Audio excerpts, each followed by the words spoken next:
Good afternoon, YouTube. Um, this video is made for anybody that takes an interest in COVID-19. It's also, say, a logging for today. For today is a very historic day that COVID is declared a global pandemic. My desire in this video is not to create panic, but just to show my viewers a little bit of the information that I found, and also to um, cover the actual conference itself where the WHO declared. Um, there's a few things in this conference. The live stream is about an hour long. I'm just going to take a few clips from that, and then I have more to share with you on other sites. So I thank you for your attention, and I hope that you find this video helpful. Thank you. Has tripled. There are now more than 118,000 cases in 114 countries, and 4,291 people have lost their lives. Thousands more are fighting for their lives in hospitals. In the days and weeks ahead, we expect to see the number of cases, the number of deaths, and the number of affected countries climb even higher. WHO has been assessing this outbreak around the clock, and we're deeply concerned both by the alarming levels of spread and severity and by the alarming levels of inaction. We have therefore made the assessment that COVID-19 can be characterized as a pandemic. Pandemic is not a word to use lightly or carelessly. It's a word that, if misused, can cause unreasonable fear or unjustified acceptance that the fight is over, leading to unnecessary suffering and death. Describing the situation as a pandemic does not change WHO's assessment of the threat posed by the virus. It doesn't change what WHO is doing, and it doesn't change what countries should do. We have never before seen a pandemic sparked by a coronavirus. This is the first pandemic caused by a coronavirus. And we have never before seen a pandemic that can be controlled at the same time. WHO has been in full response mode since we were notified of the first cases. And we have called every day for countries. I just want to stop him right there. There's a theory that I have about the COVID that, if you've watched my channel, you know already. And that is the mystery, the shroud surrounding the actual death toll and infections amongst Chinese. So one must be careful what you label as true, what you label as false. What I do know, because I have a friend with family on the ground there in Vietnam, is that Xi Jinping has declared the state of emergency and everything is blockaded more or less around Wuhan, Hong Kong, sort of like they're trying to shut down any movement, and there's like martial law declared, people can't leave their homes. Essentially, it's all locked down. In addition to that, later on in this video, I'm going to show you a clip where a whistleblower came from China to truly explain the amount of deaths, which I found deeply disturbing. I do find them deeply disturbing because, if true, this is far more dangerous than what I thought. So anyway, I want to take you to the next part, which is Dr. Ryan, who will address the issues of isolationism and so on. As possible, and we will start, as we always do, here in the room with a couple of questions. Musa, please. So the question is, at this stage of the epidemic, what's your recommendation when it comes to closing institutions such as schools? And what about closing borders and airports? And finally, what's the situation in Iran? The decision to close schools and to do lockdowns or shut down particular parts of a country are entirely based on a country's own risk assessment, and it's a mix of measures. For example, in some situations, schools have been closed, like in China, whereas in Singapore, schools weren't closed. The governments make decisions based on a mixture of issues: the risk, the likely impact of the measure, the acceptability of the measure, the length of time the measure has to be left in place. Certainly, reducing or increasing social distance can certainly slow down the spread of disease, but it is a poor substitute in countries with lower numbers of cases. Social distancing does not have the same immediate impact as contact tracing, isolation of contacts, isolation of cases, quarantine of contacts, because that means you're chasing the virus. When people move towards broader based social distancing measures, it effectively accepts that the chains of transmission are no longer visible. So what you want to do is separate everybody because you don't know who's infected. It's a Yeah, so what he's saying there is that social distancing is to be used as the final protection, you could say, against the virus from spreading. much more cost-effective measure at the beginning to identify those who were infected or potentially infected and isolate them from the community. When you lose track of the outbreak, then you have to create social distance between everybody because you don't know who's infected.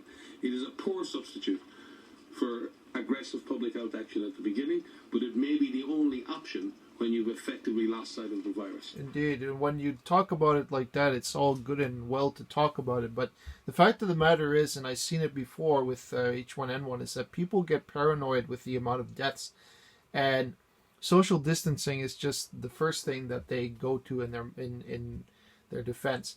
In Canada, we've already seen a massive increase in people buying such things like the Doomsday Kit, where you get enough food, enough tissue paper, antibacterial, like Purell, so to speak, and water to last in isolation for a year.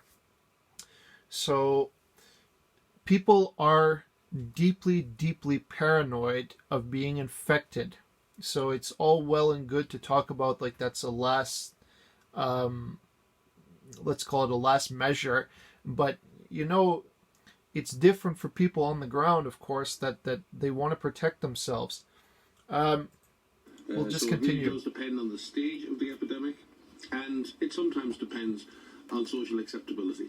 There is no point in reality in governments implementing measures that are entirely unacceptable within a local context because it can create more tension and more problems than it solves. So again, without overdoing it, we would not, other than offer countries advice on any specific situation, but we don't have a specific rule regarding social distancing or school closures, etc. Okay, so basically what I'm seeing from the WHO is they're trying their best not to make the people panic in spite of what we know.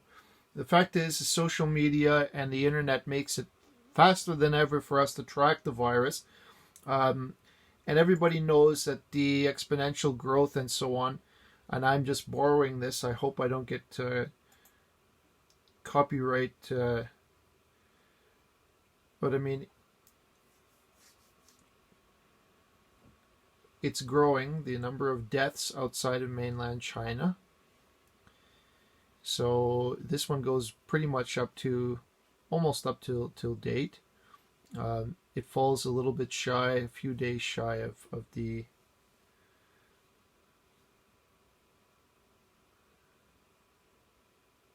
pardon me, it's recorded cases, not deaths.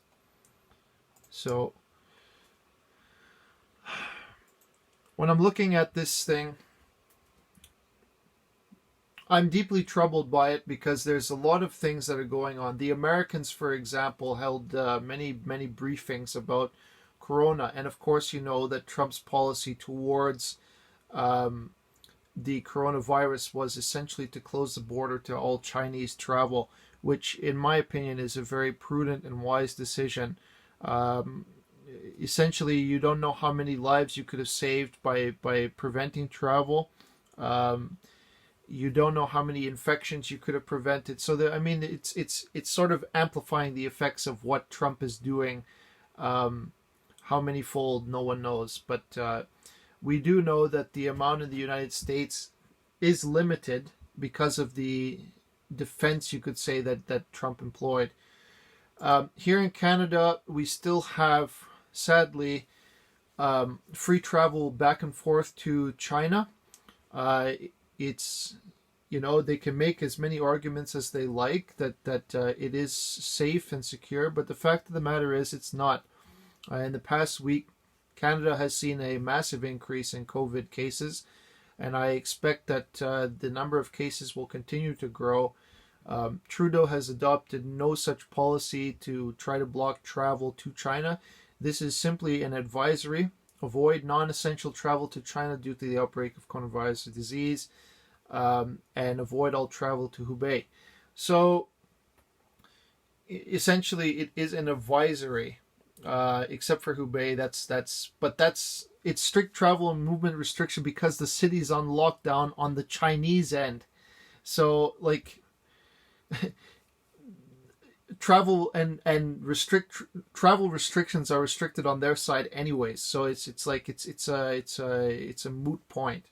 But essentially, the Canadians have not done anything really to mitigate and prevent travel back and forth, and even the cruise ship infected, they're going to be coming back, which leads me to another question. In your opinion, do you think it's better for Canadians to leave those people there on the ship or in American care, let's say, than to bring them here to Canada? I've been wrestling with the idea. On the one hand, you have to have deep consideration for Canadian citizens that are there, but on the other hand, do you want to protect your own people more? I pose a question to you. What's the proper response to that question? And I've been wondering about it. Coronavirus, I just wanted to go quickly over it. So what are the symptoms? The virus can cause pneumonia. Those who have fallen ill are reported to suffer coughs, fever, and breathing difficulties. In severe cases, there can be organ failure. As this is a viral pneumonia, antibiotics are of no use.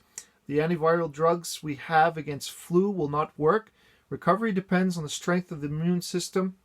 Many of those who have died were already in poor health, and I just wanted to add that there are also elderly people that are mostly affected.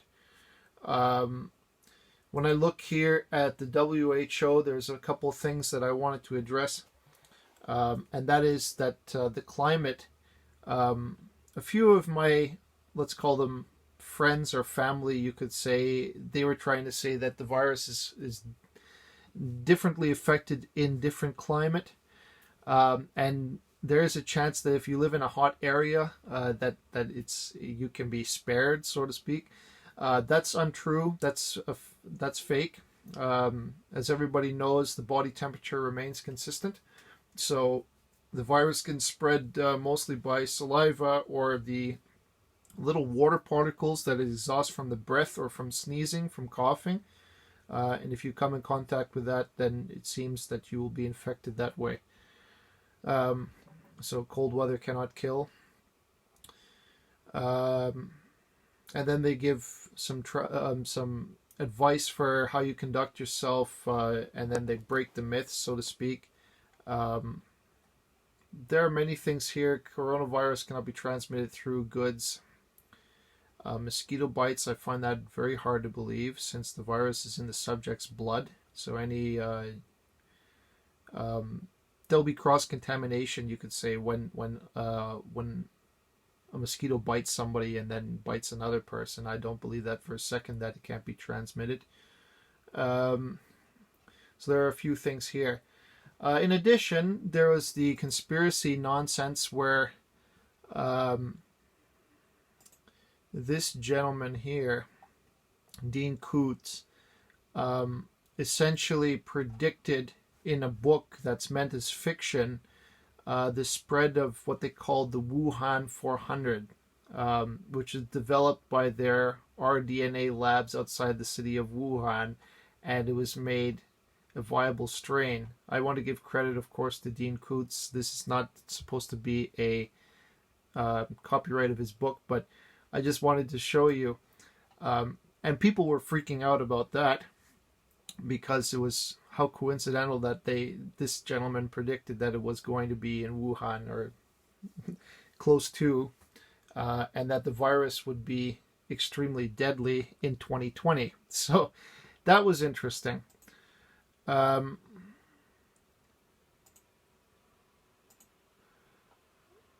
other thing I wanted to bring up was that the coronavirus does indeed not affect children the same way it affects the elderly. The elderly seem to be much more at risk,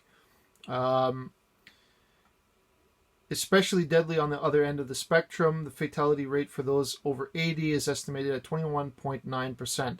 For those ages 10 to 39, however, the fatality rate is roughly 0.2%. So it's not that it's not killing. It is killing, but it's far less among children. Okay, to the video. This video was given to me by a friend. Essentially, I wanted you to see it just because it disturbed me greatly. Thank you for your attention. In the United States, and he was doing an interview. Yes, absolutely. This is the billionaire whistleblower is what they're calling him. He was having an interview with the former White House chief strategist, Steve Bannon, and the information that this whistleblower brought to the table shocked probably every media outlet right now. Is going viral. The information, he said this. He believes, I quote, 1.5 million people are confirmed with the coronavirus in China. But this is the shocking part. He believes over 50,000 bodies are being cremated right now, 24 hours a day, 7 days a week. This is unheard of. Usually a crematory is run, for the whole week, maybe 4 or 5 hours a week. With this one right now in Wuhan is running 24 hours a day, 7 days a week. And he's saying this. China, the media, the people are not telling us the truth of the real numbers of what he predicts and he believes of the people that are dying, not the people that are being quarantined. The deaths that were not being reported, he believes is probably in the millions already. We're not being told. Just last night to this morning, there are 15,000 new infection cases as well as 250 new deaths that have already taken place within 24 hours. And now, here's what they're saying. If they don't get a hold of it soon, 60% of the world will come down with this disease.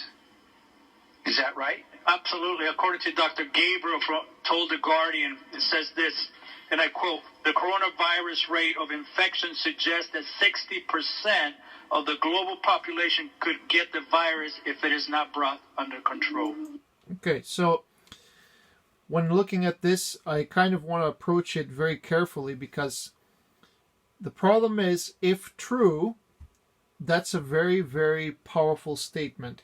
If false, then it's possible that it's partly true.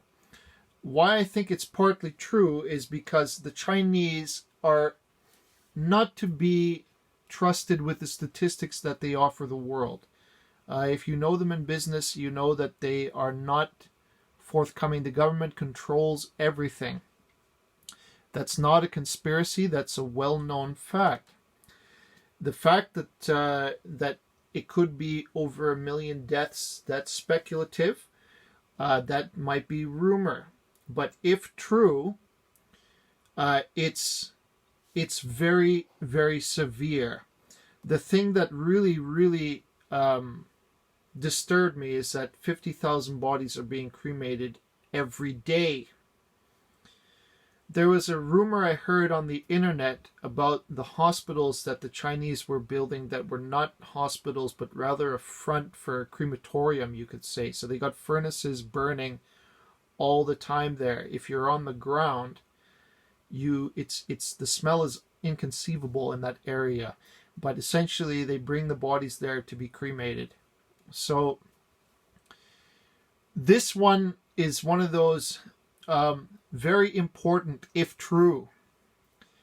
I never believed from the beginning that the Chinese were forthcoming about the amount of people that have died, the amount of people that have been infected, because they've been holding back information in the past, and they're doing so now. I don't think for a second that the numbers are accurate from China. I think they're much, much higher. Given the population and the proximity with people over there, the living conditions, and many other factors. But mostly, they don't want to tell the world. The Chinese government doesn't want to expose to the world how many have actually died.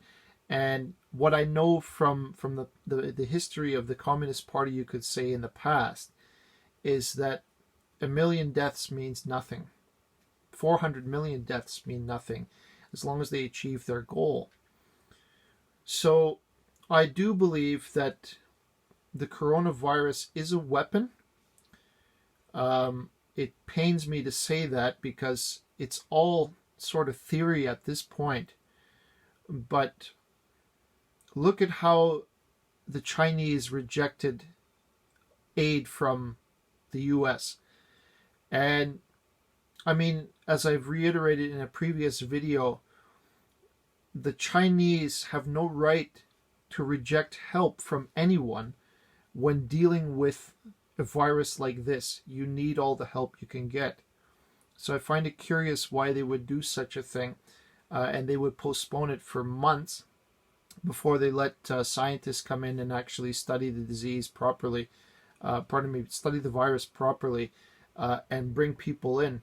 And I suspect it's because they were concealing something. I suspect they were hiding something very important that would help people to either get control of the disease or, reduce the number of deaths. I do believe that's in their constitution, because the fact of the matter is they're never forthcoming about information. It's all concealed, either controlled by government or by anything. There has been other rumors of whistleblowers trying to come out to the public who have died, that have essentially, I don't want to say they've been murdered, but they have died. People who have tried to come from China, who have tried to come out to the public, have died with information about the coronavirus, the statistics in China itself. So this is not conspiracy talking.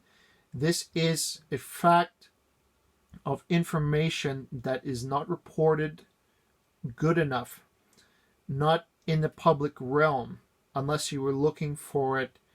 And even if you were looking for it, it's still very difficult to